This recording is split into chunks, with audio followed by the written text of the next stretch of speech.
আসসালামু আলাইকুম সবাইকে। কাল কোরবানির ঈদ, সবাইকে কোরবানির ঈদের শুভেচ্ছা। এখানে আমি ফ্রিজ ক্লিন করেছিলাম কিছুদিন আগে, সেটারই একটা ভিডিও। আমি যেভাবে ফ্রিজটা ক্লিন করেছি এভাবে যদি সবাই ফ্রিজটা ক্লিন করেন তাহলে অনেক সহজেই ফ্রিজটা পরিষ্কার করা যাবে। এখানে দেখুন ফ্রিজে বেশ খানিকটা বরফ পড়েছে। এখন এই যে ফ্রিজটা আমি খুলে রেখেছি। সর্বপ্রথম ফ্রিজের যে পাওয়ারটা আছে সেটা আমি 0-তে দিয়ে দিয়েছি। ফার্স্টেই আগে করেছিলাম, সুইচটা অফ করেছিলাম এবং যে প্লাগটা আছে সেটাও খুলে ফেলেছিলাম। তারপরে আমি ফ্রিজটা 0 পাওয়ারে দিয়েছিলাম।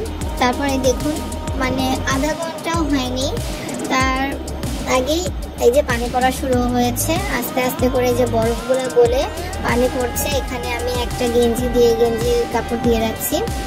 এই গেঞ্জিটা পানি শুষে নেবে এবং এই যে ফ্রিজের যে একটা চামচ থাকে সেটা দিয়ে আমি এটাকে জাস্ট আলতো হাতে এভাবে করেছি।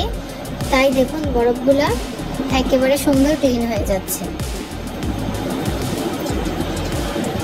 এখানে বরফ মানে ক্লিন করতে আমার কোনো প্রকার কোনো প্রেশার দেওয়া লাগেনি। শুধুমাত্র 2-3টা জিনিস ফলো করলেই বরফগুলা একটু কিছুক্ষণের মধ্যেই একাই গলে যাবে। আর ফ্রিজের যে পাল্লাটা আছে সেটাও খুলে রাখতে হবে, তাহলে আরও তাড়াতাড়ি ফ্রিজটা একদম পরিষ্কার হয়ে যাবে। এবং এই দেখুন আলতো করে আমি এটা দিয়ে করেছি আর বরফগুলা একাই এই যে পড়ে যাচ্ছে। এখন বরফগুলাকে আমি সব বের করে নিব। উপরে যেখানে বরফগুলো ছিল সেটাও আমি এই যে চামচ দিয়ে এভাবে করতেছি এবং বরফগুলো একাই পড়ে যাচ্ছে।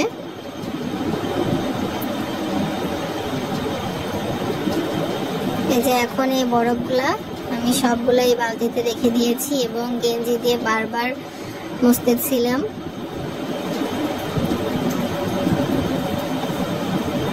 খুবই সহজে এইভাবে আপনারা ঈদের আগে ফ্রিজটাকে পরিষ্কার করতে পারেন। এই যে অলরেডি সম্পূর্ণ বরফ গলে পানি পড়া শুরু হয়ে গিয়েছে।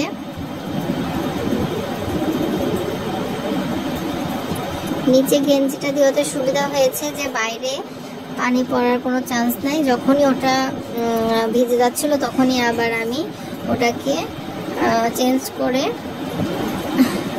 পানিটা বালতিতে রেখে আবার ওখানে বিছিয়ে দিচ্ছিলাম যাতে আরও এক্সট্রা যে পানি আছে সেটা ওখানে পড়ে। আর এই যে এই পাশের যে সাইডটা আছে সেটা আমি একটা ব্রাশ দিয়ে ক্লিন করেছি। সেটাও আলতো করে ক্লিন করতে হবে, কোনো প্রকার কোনো প্রেশার ক্রিয়েট করা যাবে না। আর এই যে এখন আমি এই ফ্রিজটাকে সুন্দর মতন মুছে নিচ্ছি। দেখুন আর কোথাও কোনো প্রকার কোনো বরফ নেই। আমি এই গেঞ্জিটা দিয়েই ফ্রিজটাকে একেবারে ক্লিন করে ফেলবো।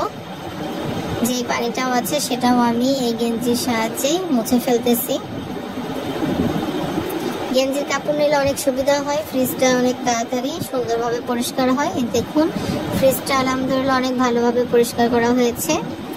ঈদে এইভাবে আপনারা ফ্রিজটা ক্লিন করতে পারেন, অল্প টাইমের মধ্যে ফ্রিজটা ক্লিন করা যাবে। আল্লাহ হাফেজ।